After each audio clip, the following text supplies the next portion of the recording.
Twilight was already flattening the horizon when the Cessna 208B skimmed above Norton Sound's broken ice, its cockpit a dim constellation of green. Below, black leads slashed the white, a moving map of risk that every Alaska pilot reads by instinct and repetition. For Bering Air Flight 445, it was a familiar corridor carved by years of lifeline flying, until the familiar went missing. Somewhere between sky and sea, the frequency fell quiet. By nightfall, searchlights combed the ice and found only wind. What vanished in those minutes did not just take a flight, it unsettled a region that depends on airplanes the way cities depend on asphalt, and it left a secret the investigation is racing to pry loose. In the hour when daylight blurs into blue, Flight 445 lifted into the cold above Norton Sound and pointed along a corridor every bush pilot in western Alaska can sketch from memory. The Cessna 208B's route traced the curvature of the coast, and then the emptiness beyond it, a line drawn over broken flows and black water that shifts daily with wind and tide. Dispatchers track these flights as carefully as captains watch tide tables. In the winter, margins are measured in minutes of usable light and layers of ice accreted or shed. Against that backdrop, the final sequence for 445 begins as routine, with a climb to a familiar band of air and a handoff to company frequency, and ends not with spectacle but with a vanishing. What we can say is bounded by the reach of Alaska's infrastructure. Radar coverage thins quickly once aircraft leave the immediate orbit of hub airports. VHF radio is line of sight, and the horizon over sea ice is low. Automatic dependent surveillance, which can plot a caravan across the tundra with remarkable fidelity, has gaps here that resemble the cracks in the ice below. Investigators and the airline are now assembling a mosaic from those incomplete feeds, from dispatch logs noting when the flight left and when it was due, to reports from other pilots who were aloft along the same stretch and listening. The picture that emerges is partial but coherent. Flight 445 was where you would expect it to be at that hour, in the band of sky between the white of the Sound and the dim chain of coastal villages, until its return stopped. There is no dramatic radio drama to point to in that interval, no public record yet of a mayday, no transcript that resolves cause into a sentence. Winter flying here rewards discretion, not narration. Pilots report routine position calls along the coastline landmarks, names that barely register outside the region, but anchor every crossing. On this evening, the next call didn't come. When a scheduled check-in slides, first by a few minutes and then by more, the radio grows crowded in a different way. Dispatchers try to raise the aircraft. Other pilots add their voices, hoping altitude or proximity will carry a relay. The silence becomes the primary fact. Below, Norton Sound was in its February state, slabs of shore-fast ice riven by open leads that flex and close with the wind. A caravan's cockpit at dusk is a study in restraint. Muted instrument glow, the steady turbine note, the pilot's scan flicking between gauges, windshield, and ice horizon. Any single anomaly, a transient instrument flag, a patch of unexpected rime, a downdraft sliding off the edge of a coastal bluff, can be absorbed, managed, flown through. Trouble in this environment rarely announces itself as a single thing. It often builds from layers, and it becomes visible only in hindsight, if at all. Technically, the last known position is a coordinate and a timestamp, a point plotted in a spreadsheet and later on a map pinned to a wall in a SecOps room. Practically, it's a place you can stand on a beach and point toward, a sector of sky that every resident can see, and a body of water dense with memory. That duality is what drives the urgency behind the reconstruction now underway. Investigators will align the final data points with weather histories, with satellite snapshots of cloud and ice, with what maritime radar might have observed over the Sound. They'll look for the electronic breadcrumbs modern aircraft sometimes scatter, pings from onboard trackers, the faint digital signature of emergency beacons, even calls that died before they could be completed. Each contributes a sliver to the last minutes. This is not a conclusion, it's a frame. It anchors us in the reality that a scheduled flight on a familiar path can still slip from the grid in a place that knows both the promise and the limits of aviation. From here, the story widens from a single cockpit to the network it sustained. people waiting in clinics and cargo sheds, elders expecting mail, mechanics checking the weather for the next hop. To understand the weight of those last moments, you have to see what Flight 445 was carrying long before it left the ground. Before a flight number becomes a headline, it is a ritual. In Nome, the day begins with floodlights pooling on a ramp rimed with frost, crews rolling pallets of groceries and mail toward a squat, high-wing turboprop that will make 3 or 4 stops before dinner. The schedule looks like a tidy grid on paper, but on the ground it is a living route stitched to the rhythms of the region. A clinic in Gullivan expecting vaccines before the afternoon well child checks, a utility worker in Koyuk waiting on a pump seal to keep the water plant running, a school team hoping to make a tournament in Unalakleet. Flight 445 is one of those runs. An everyday promise that the necessities and the news, the urgent and the ordinary, will arrive before dark. Every carrier in Western Alaska lives inside the economics of distance, and Bering Air is no exception. Federal programs such as Essential Air Service and the Postal Service's bypass mail system underpin the viability of serving communities that are inaccessible by road and often sealed off by sea ice. That is why the cargo bins fill first. Dense gray totes marked for village stores, bundles of produce and bread whose freshness is measured in hours, boxes of prescriptions with cold packs tucked inside. The manifest reflects the week's life in miniature: parts for snow machines, a laptop bound for the school office, voting materials, a cooler with lab samples heading the other direction. What cannot be priced is the time embedded in each package. Appointments planned around arrivals, shelves cleared because the flight is coming, families calling ahead to say they are on their way. The passenger side is no less utilitarian.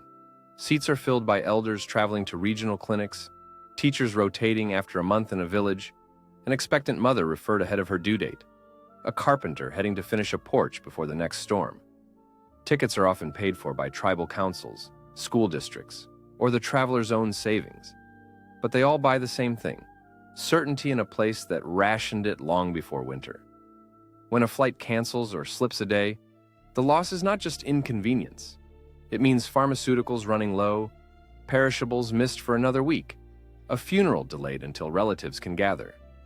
In February, overland routes by snow machine take stamina and hours of daylight that village residents cannot always spare. The airplane compresses those risks into an hour, a straight line across drift and lead. On the village side, an arrival is a small civic event that repeats into muscle memory. Snow machines and pickup trucks idle along the edge of a gravel strip, the postmaster and a store clerk standing ready with handcarts. When the caravan's door opens, the first wave, mail and medicine, comes off fast, followed by the rest. Children count airplanes the way urban kids count buses. Dogs prick their ears at the turbine's whine. By evening, the ripple has moved through town. The post office window's busier, the store's produce cooler looks less bare, the clinic freezer logs a new shipment, and someone holds a loaf of bread still warm enough from its long chain of transit to smell like elsewhere. Whether they notice it or not, residents clock their days to this cadence. For the company, knitting these threads together requires precision baked into improvisation. A flight like 445 might serve as one leg of a loop, a milk run that touches 2 or 3 villages before returning with outbound passengers and commercial freight. Caribou meat wrapped for the hub, arts and crafts bound for buyers, broken equipment headed to the shop. Dispatchers juggle weight and balance against the forecast. Pilots make the retail decisions at the edge of the day. Wait for the ceiling to lift. Add a stop while the wind favors it. Skip a landing if a drift has reclaimed the strip. The trust residents place in the schedule is earned by those choices, repeated thousands of times without a line of copy. That is what vanished with Flight 445. More than an airplane, a day's worth of commitments that were supposed to intersect over Norton Sound and did not. In Nome, phones rang. Could the evening flight pick up the slack? Would the clinic reschedule? Could the store stretch inventory until morning? In the villages, people gathered by VHF to share what they knew or didn't. The silence of the radio filled the gaps. The stakes of a missing airplane here are not abstract. They unspool in late prescriptions, missed family milestones, the narrowing of options in a season when options are already scarce. In winter Alaska, Hope is measured in sounds you can set your watch to. The ramp tugs beep, the engines spool up, the gust as the door seals. Because those sounds mean life is moving. All of this depends, finally, on the right tool for the work. The aircraft that makes these connections possible has to be rugged, forgiving, and efficient on short, wind-swept runways while hauling both people and the week's essentials. In Western Alaska, that machine is often the Cessna 208B Grand Caravan, a single-engine turboprop trusted to turn schedules into lifelines, and the subject we turn to next. Stand on the ramp beside one and you understand why it became the backbone of the bush. The Grand Caravan is tall enough to clear snow berms and flung gravel, its high wing keeping prop wash away from people and cargo. The fuselage is a long, unpretentious tube with a big cargo door, quick-release seats on rails, and on most Alaska examples, a belly pod that swallows mail totes and groceries as if it were built around them. Up front, a single Pratt & Whitney PT-6A turboprop, the engine that made the transition from piston-era frailty to turbine predictability, spools with a subdued whine that mechanics in Nome and Kotzebue could identify in their sleep. The appeal is not glamour but logic, the simplest machine that will do hard work over and over, where help is far away and daylight is short. The 208B is the stretched iteration of Cessna's Caravan line, built to carry more of what rural routes actually need.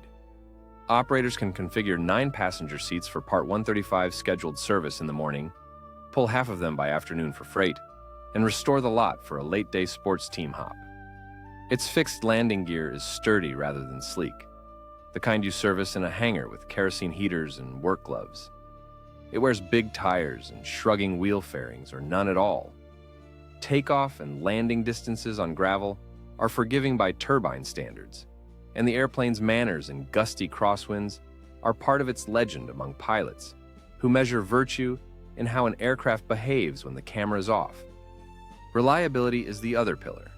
The PT-6A has earned its reputation not by marketing, but by decades of hard starts, cold mornings, and maintenance done on the far side of the supply chain. The engine's modular design and tolerance for the real world, contaminants, temperature swings, long idles, translate into dispatch rates that matter where the next flight cannot wait. Avionics suites vary by airframe and operator, from round dials to modern glass. Many Alaskan Caravans now carry Garmin panels with integrated GPS, moving maps, terrain and traffic alerts, and autopilots that reduce workload in cloud and twilight. Beneath the screens, the systems remain straightforward enough that a line pilot can troubleshoot a bulky sensor with a phone call to maintenance and a multimeter. Winter modifications are part of the package. Many 208Bs used in cold climates are equipped to fly in known icing conditions when their full de-icing suite is operational. Pneumatic boots on the leading edges of wings and tail to shed accumulated ice, electrically heated propeller blades, and a heated pilot's windshield panel to keep a clear view when snow and rime scud across the nose. The certification is not a force field.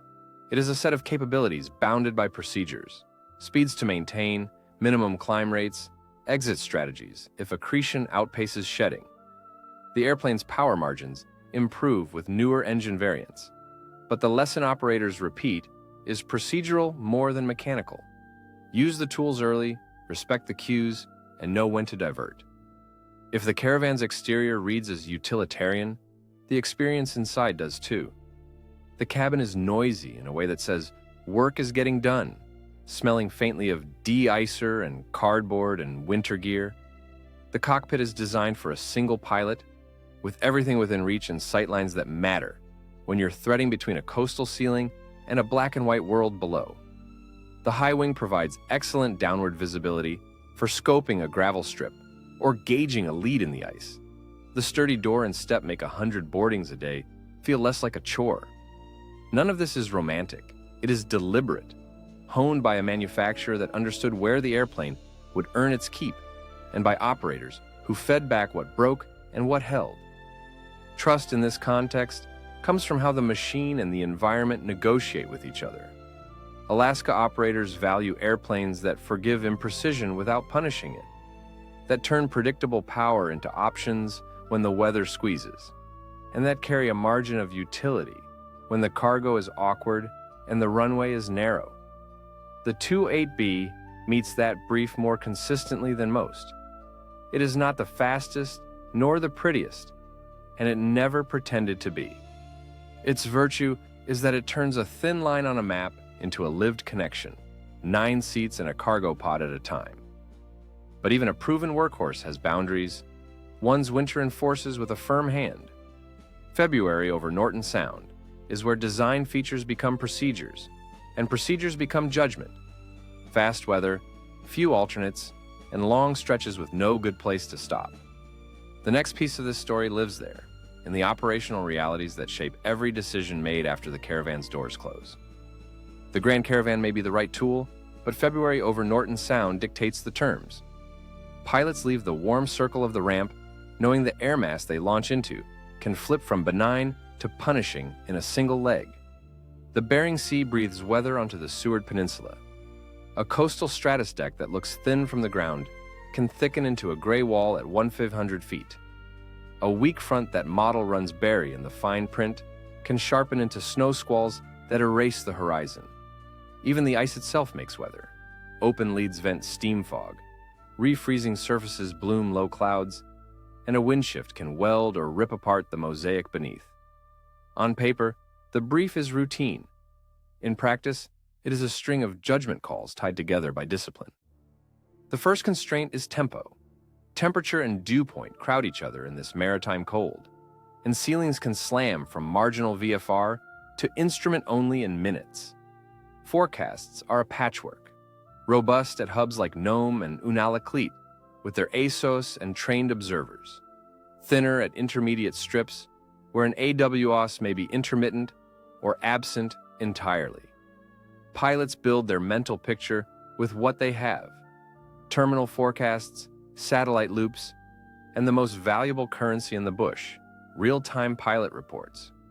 One caravan crew's observation of light rime at 3,000 feet over Gullivan is more actionable than a model's broad brush, and a report of a break in the deck over the peninsula's spine can open a safe altitude band for the next flight. But the picture is always provisional, and the update cycle is the clock you really fly by. Icing haunts this latitude the way thunderstorms haunt the Midwest. Supercooled droplets in stratiform cloud layers between roughly -5 and -15 Celsius can glaze a wing or, more insidiously, the horizontal tail. The caravan's certified anti-ice and de-ice systems, boots, heated prop, heated windshield, are tools, not guarantees.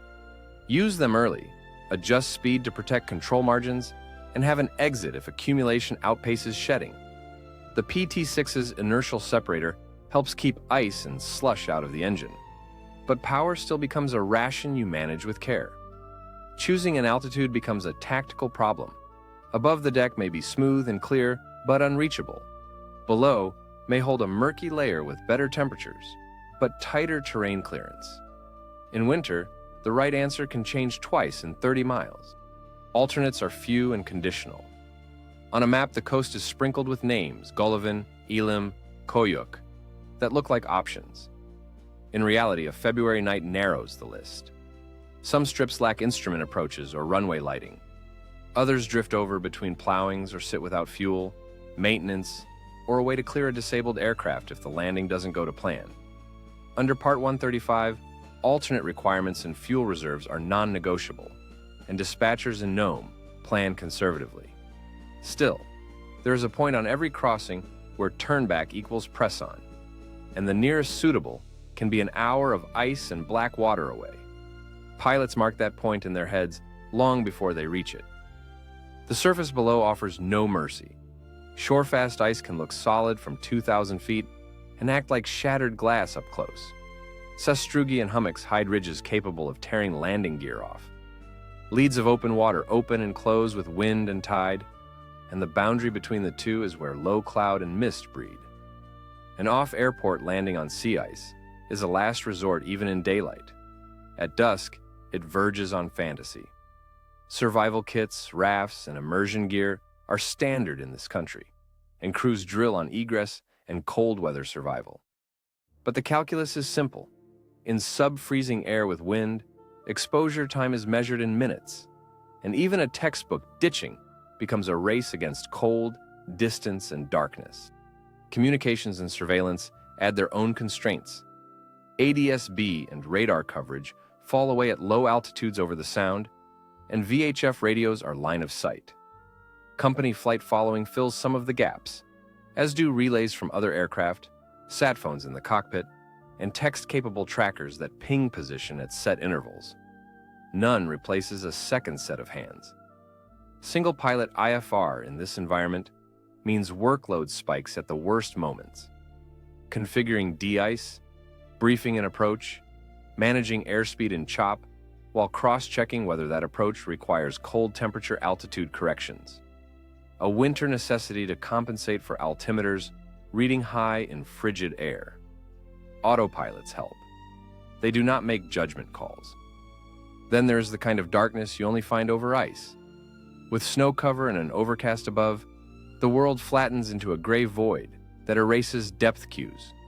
Over water or unlit tundra, the black hole illusion can trick even disciplined eyes on a non-precision approach or in a circling maneuver, and the prudent choice is often to keep the water and the ice far below until a runway's lights and PAPI snap into view.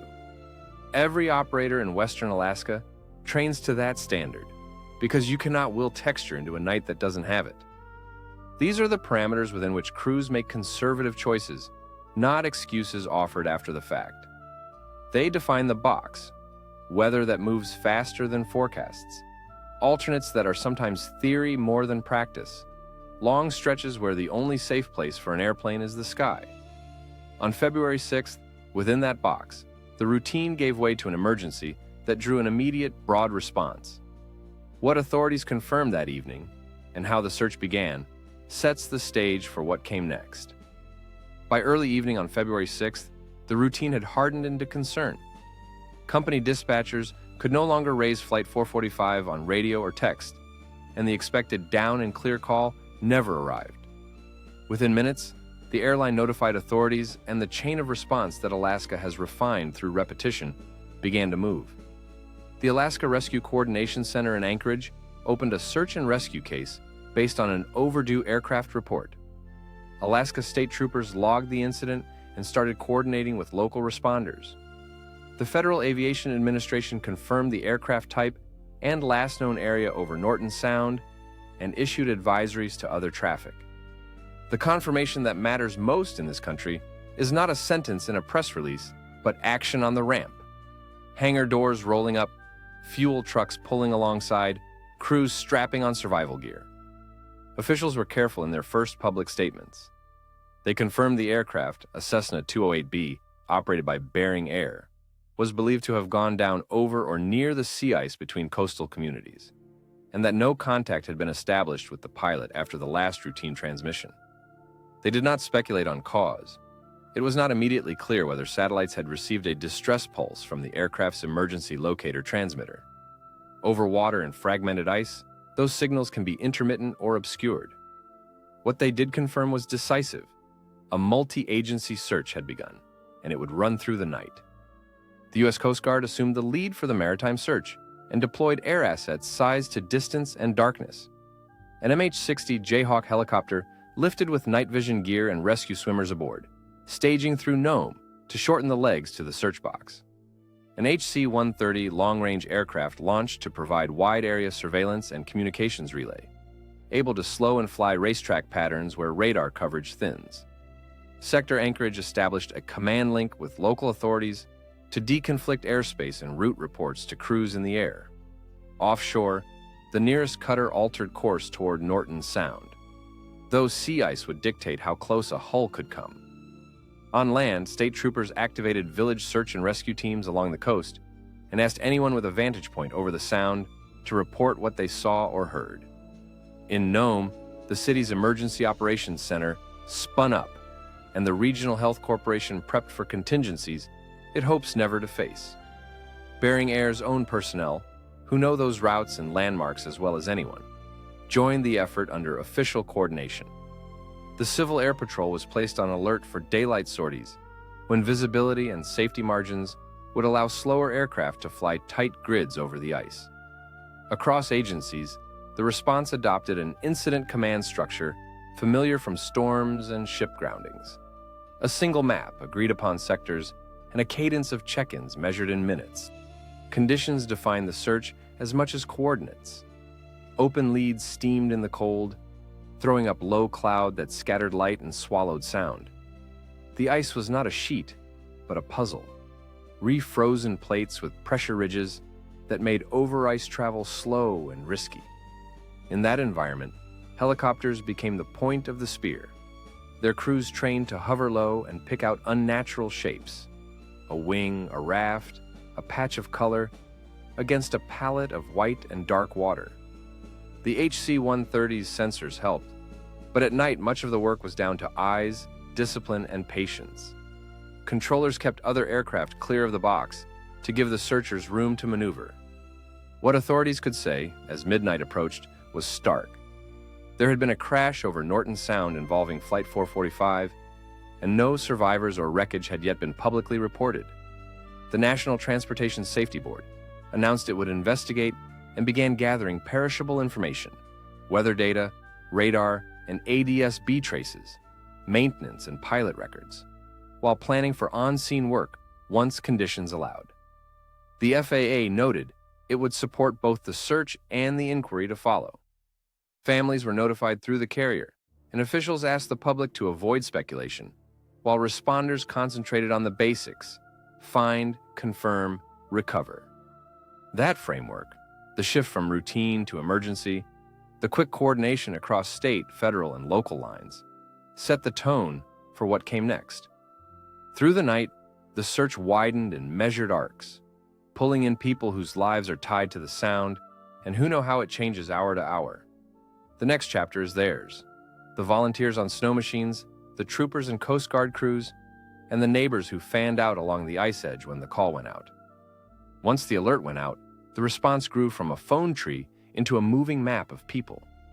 In Nome, the airport lights seemed brighter as ground crews pulled a Jayhawk to the mouth of a hangar and loaded it with extra fuel bladders, flares, and exposure suits. A Coast Guard HC-130 orbited in from the south, its crew dividing a broad rectangle of sea ice into digestible lanes. State troopers shut the door to a conference room near the terminal and pinned paper charts to the walls, carving sectors and assigning call signs. On the village side, snow machines lined up by headlamp on the edge of town, the same machines that haul kids to school and meet home, now roped for safety and loaded with litters, ice poles, and dry boxes. The search did not wait for perfect weather. It advanced on the best available truth. Air assets took the first bite. The Jayhawk lifted, humming east with the horizon already starless and flat, its pilots under night vision goggles and its hoist operator watching for edges and shadows where none should be. Steam fog rising from open leads threw up low scud that broke search patterns into scallops. The crew shifted altitudes and arcs to cut through the worst of it. From higher up, the HC-130's sensors saw farther but not always clearer. Infrared will pull a warm dot out of dark water, but over ice its utility depends on what stands out. A battery warming, a chemical light, a flare, the faint signature of an engine that has been cold for hours. When something looked odd, a straight line in a world of curves, a color that didn't belong, the helicopter dropped lower, marked the spot with a flare, and pushed on.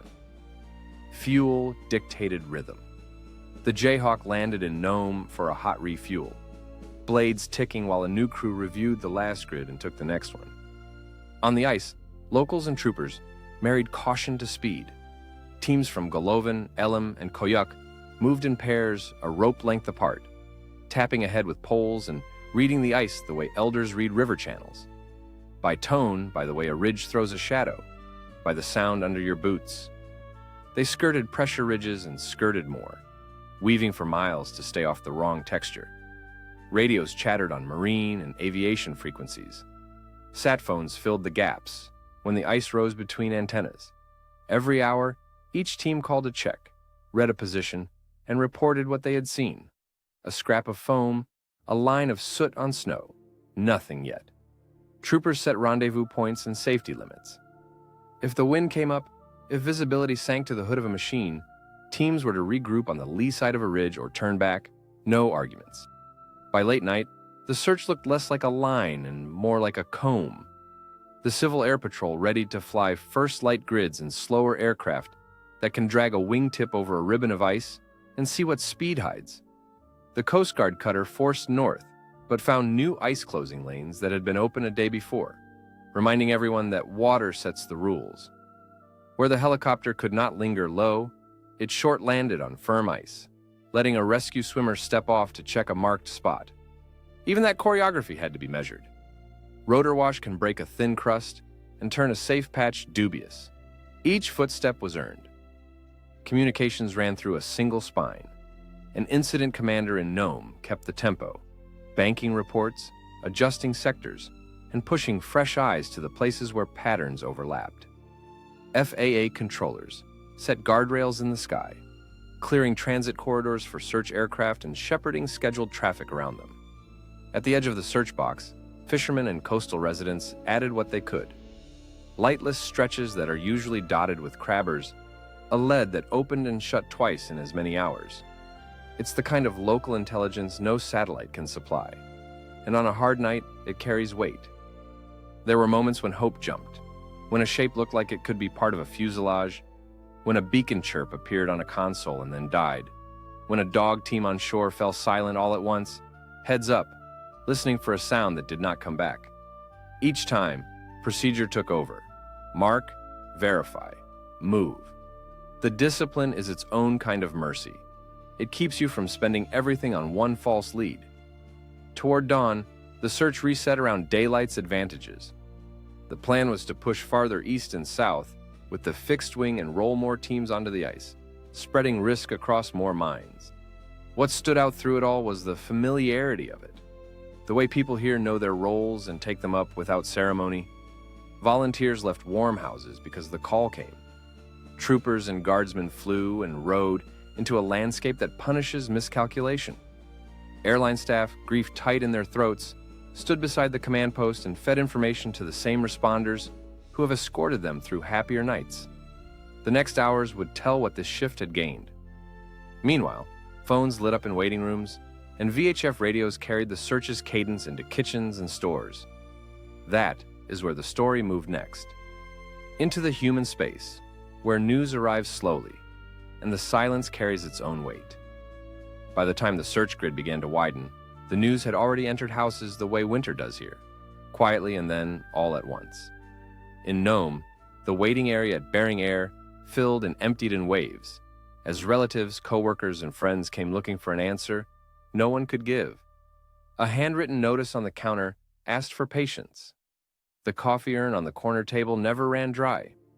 Across town, the small studio at Kenam flipped from music to measured updates at the top of the hour, repeating only what officials confirmed and urging listeners to keep phone lines clear. At the regional hospital campus, staff checked supply carts and made room they hoped they would not need, while at the patient hostel next door, people gathered around phones, taking turns, stepping into the cold for a few breaths when the room felt too small.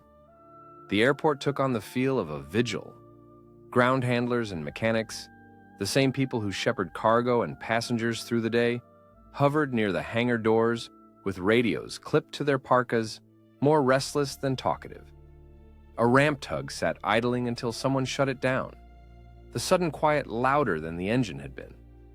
Dispatchers, who spend their working lives tracking dots across maps, watched those maps too closely, their voices flattening as they confirmed sectors, times, call signs.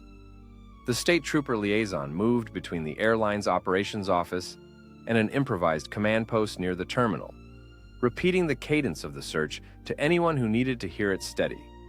Where crews were, what they were seeing, when the next update would land. In the villages along the coast, the same cadence ran on VHF.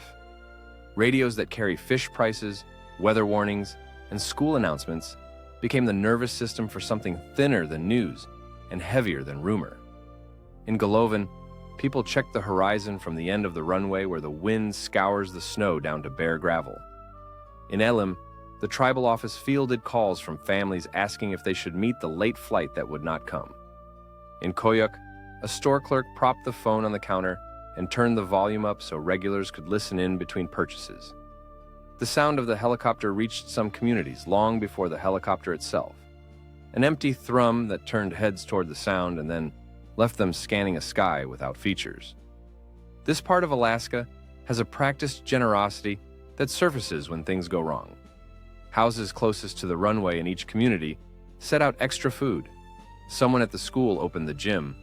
A church door stayed unlocked with the lights on. Volunteers who had spent the night on the ice sent word home that they were warm and would rest before going back out. Parents traded childcare so others could join the daytime search. People who had flown the same route the day before replayed their own uneventful crossings and then stopped, unwilling to line those memories up against the unknown. Uncertainty is its own kind of cost. It tidies nothing, and it comes due in all the small logistics of daily life that air service keeps on schedule. A clinic manager in one village began calling patients to rearrange appointments around a missing plane. Teachers reworked lessons that depended on gear in the mail. Herded by the same winter that makes flying difficult, the choices narrowed. Keep walking back to the VHF. Keep reloading the news site. Keep the soup warm. Wait. Older residents remembered other searches and how they ended, and their caution, the refusal to say more than they knew, set a tone that held. At Bering Air's office, someone closed the blinds to a break room where no one was taking a break. The airline's employees live in the same towns as the people they serve.